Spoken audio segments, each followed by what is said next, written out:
Luka Dončić, who's 25 years old and one of the top 3 players in the league, hurt right now, was traded by the Dallas Mavericks for Anthony Davis and Max Christie and a 2029 first-round draft pick. And the 2 other players involved. Utah was involved. But the big story is this guy in the prime of his career in line for a max contract that brought the Dallas Mavericks to the finals was deemed expendable. Why? I guess he didn't play defense, never got himself in that good a shape. I never thought fitness was an issue. He does get hurt. But, man, what could possibly be the reason why, at the very least, they didn't put Luka up and let all 20-plus teams bid on him? You probably would have got a better deal. Although Anthony Davis, at 31 years old, who does get hurt but is a fantastic player, you are getting some return. But, he's probably got 3 or 4 years at the top of his game. Where you got to think Luka's got 10. Ricky Cobb joins us now, host of the Ricky Cobb Show on Outkick, Monday through Friday at 11 o'clock. Hey, Ricky, your thoughts about this trade? Good morning, Brian. Like everybody else, scratching my head. I've had we've had now maybe about 36 hours to process it, but it's never a good sign for your team when the immediate reaction to the trade is people can't figure out if somebody has hacked Shams Charania's account because they can't believe that this trade possibly happened. It's an unbelievable trade for the Los Angeles Lakers and unbelievable for all the wrong reasons if you're a Dallas Mavericks fan. Well, I mean, there's no doubt about it. When Davis is healthy, he pulled his abdominals. He's dominant, don't you think? That's a top 5 player in the league.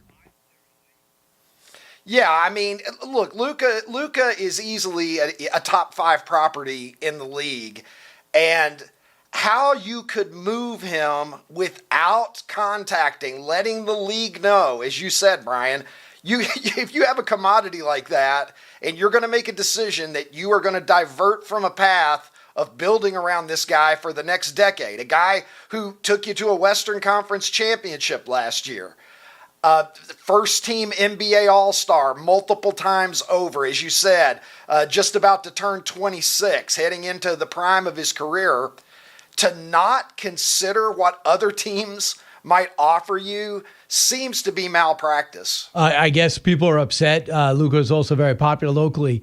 How long did we know about that he didn't like to get fit? I mean, he wasn't exactly ripped. He didn't have LeBron's maybe work ethic off the court, but I never thought of him as lazy on the court. No, I think that's overblown.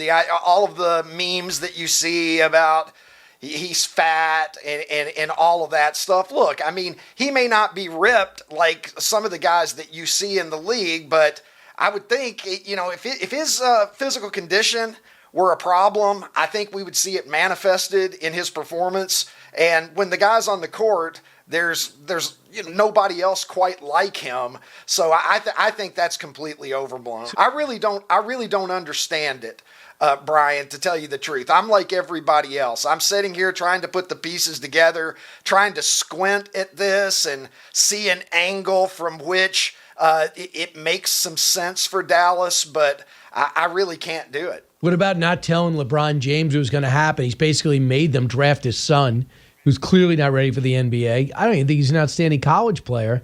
And he doesn't want to play away games for the in the G League, which is crazy. So 1 minute he's making them draft his son. The next minute they have this titanic trade and they don't inform him. What do you read into that?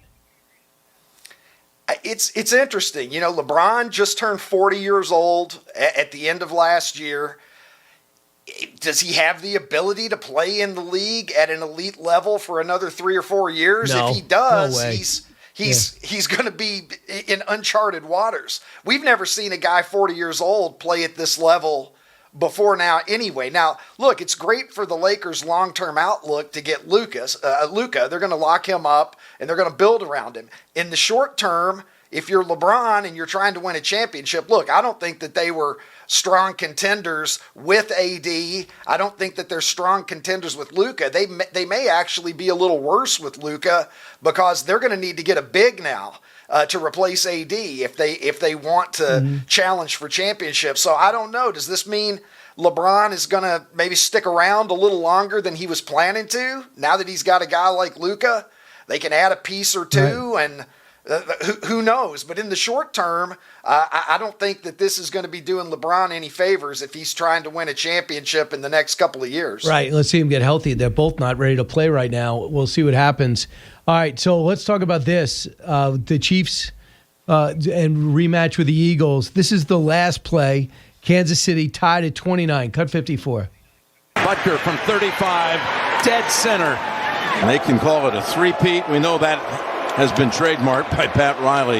You can call it a whatever you want. Three-chief, a chief-peat, whatever it is.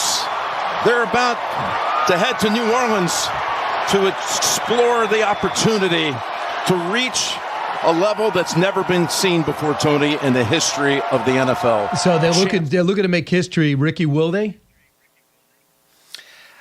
Look, it's a coin flip, Brian. I'm going to pick the Eagles to win this game. I've got the Eagles in a close one. You could just as easily tell me that you like the Kansas City Chiefs, and how could I possibly push back against that? You're talking about a team that lost 2 games. Right. One of the games that they lost was the last week of the season. They weren't competing. They've really only lost once this year. Have they looked vulnerable at times? Yes.